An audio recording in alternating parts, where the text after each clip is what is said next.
भगवान गणेश और कार्तिकेय की पृथ्वी परिक्रमा की कथा। नमस्कार दोस्तों। कैलाश पर्वत, जहाँ बर्फ से ढके ऊंचे ऊंचे शिखर, मंद मंद बहती पवित्र हवाएं और हर ओर ओम नमः शिवाय की दिव्य ध्वनि गूंजती रहती थी, यही भगवान शिव और माता पार्वती का दिव्य निवास था। एक दिन कैलाश पर्वत पर एक भव्य सभा का आयोजन हुआ। उस सभा में ब्रह्मा जी, भगवान विष्णु, इंद्रदेव, नारद मुनि, सप्तऋषि और अनेक देवी देवता उपस्थित थे। वातावरण अत्यंत शांत और पवित्र था। सभा में भगवान शिव अपने सिंहासन पर विराजमान थे और उनके समीप माता पार्वती बैठी थीं। उनके सामने दोनों पुत्र भगवान गणेश और भगवान कार्तिकेय विनम्रता से बैठे हुए थे। तभी वीणा बजाते हुए देवऋषि नारद सभा के मध्य आए। उन्होंने भगवान शिव को प्रणाम किया और मुस्कुराते हुए बोले, हे महादेव, आपके दोनों पुत्र संसार के लिए आदर्श हैं। भगवान कार्तिकेय अद्भुत पराक्रमी हैं और भगवान गणेश अनुपम बुद्धिमान। किंतु आज तक यह निर्णय नहीं हुआ कि दोनों में श्रेष्ठ कौन है। नारद जी की बात सुनकर पूरी सभा शांत हो गई। देवताओं के मन में भी यही प्रश्न था।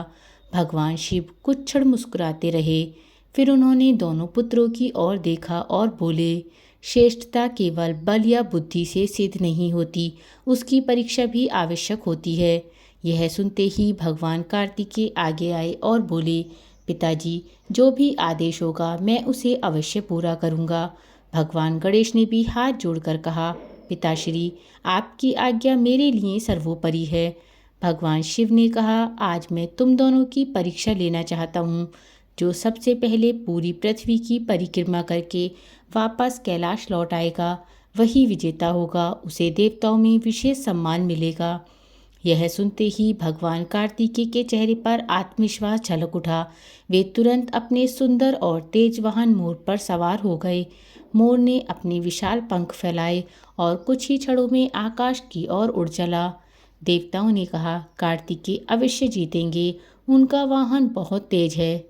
उधर भगवान गणेश अपने छोटे से वाहन मूषक की ओर देखने लगे। उन्होंने मन ही मन सोचा, यदि मैं इसी वाहन से पृथ्वी की परिक्रमा करने निकलूंगा तो बहुत समय लग जाएगा। तब तक भैया कार्तिकेय लौट भी आएंगे। कुछ क्षणों के लिए वे मौन रहे, लेकिन भगवान गणेश कभी केवल बल पर विश्वास नहीं करते थे। वे जानते थे कि जहाँ बुद्धि काम करती है, वहाँ कठिन से कठिन मार्ग भी सरल हो जाता है। उन्होंने अपनी आंखें बंद की और शास्त्रों में बताई गई शिक्षाओं को स्मरण करने लगे। उसी समय उनके मन में एक दिव्य विचार आया। भगवान गणेश के चेहरे पर हल्की मुस्कान छा गई। उन्होंने मन ही मन कहा, अब मुझे समझ आ गया कि इस परीक्षा का वास्तविक अर्थ क्या है। और वे धीरे धीरे अपने माता पिता की ओर बढ़ने लगे।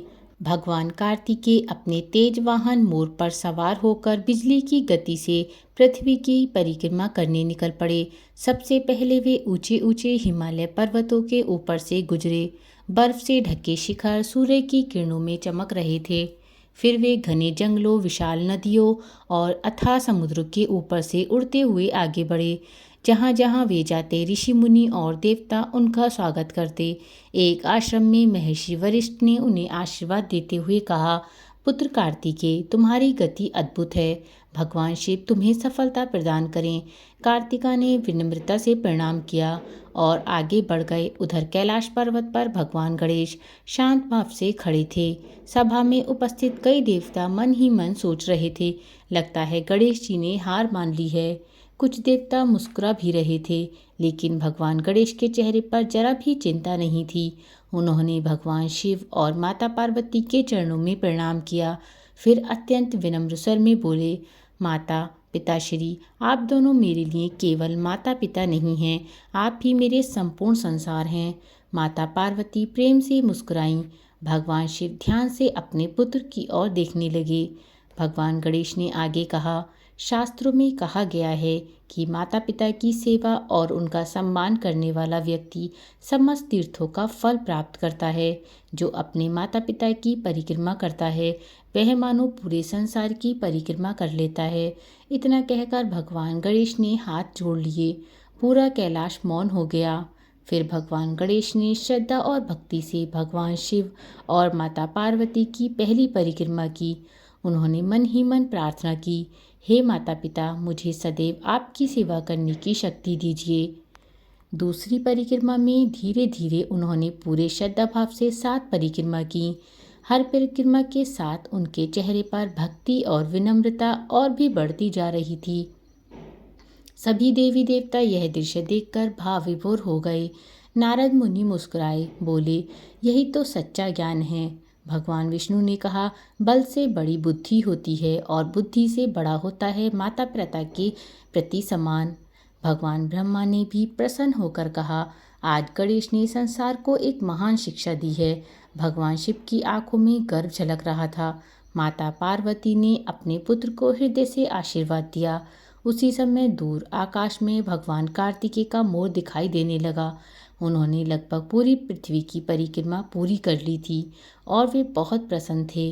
उन्हें पूरा विश्वास था कि विजय उन्हीं की होगी, लेकिन उन्हें यह नहीं पता था कि कैलाश पर उनकी प्रतीक्षा में एक ऐसा निर्णय होने वाला है जो पूरे संसार का इतिहास बदल देगा।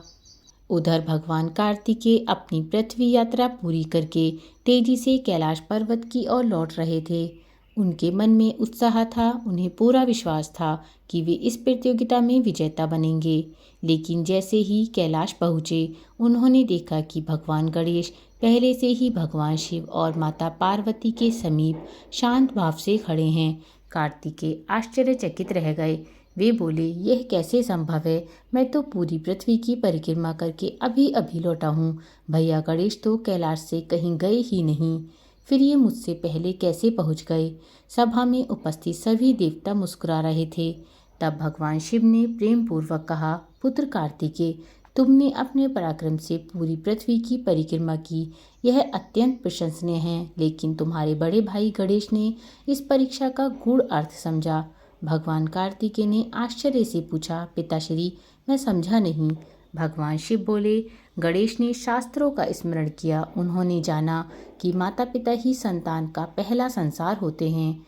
इसलिए उन्होंने हमारी 7 परिक्रमा की और उसे संपूर्ण पृथ्वी की परिक्रमा के समान माना। माता पार्वती ने आगे कहा, जिस संतान के हृदय में माता पिता के प्रति सम्मान और भक्ति होती है, उसके लिए हर संसार का कार्य सफल हो जाता है। भगवान कार्तिकेय कुछ क्षण शांत रहे। उन्होंने अपने बड़े भाई गणेश की ओर देखा। उनके मन में ना ईर्ष्या थी और ना ही क्रोध। वे मुस्कुराए और आगे बढ़कर भगवान गणेश को गले लगा लिया। उन्होंने कहा, भैया, आज आपने मुझे सिखाया कि केवल तेज गति और शक्ति ही महानता नहीं देती। सच्ची महानता बुद्धि, विनम्रता और माता पिता के सम्मान में है। मैं आपकी विजय स्वीकार करता हूँ। भगवान गणेश ने भी अपने छोटे भाई को प्रेम से गले लगाया। पूरा कैलाश इस दृश्य को देखकर आनंद से भर उठा। तभी भगवान शिव ने सिंहासन से उठे और ऊंचे स्वर में घोषणा की, आज से मेरा पुत्र गणेश सभी देवताओं में प्रथम पूज्य होगा। संसार में कोई भी शुभ कार्य, यज्ञ, विवाह, गृह प्रवेश या पूजा गणेश जी के स्मरण के बिना पूर्ण नहीं होगी। जो श्रद्धा से सबसे पहले गणेश का नाम लेगा, उसके सभी विघ्न दूर होंगे और उसके कार्य सफल होंगे। जैसे ही भगवान शिव ने यह घोषणा की, पूरे आकाश में दिव्य प्रकाश फैल गया।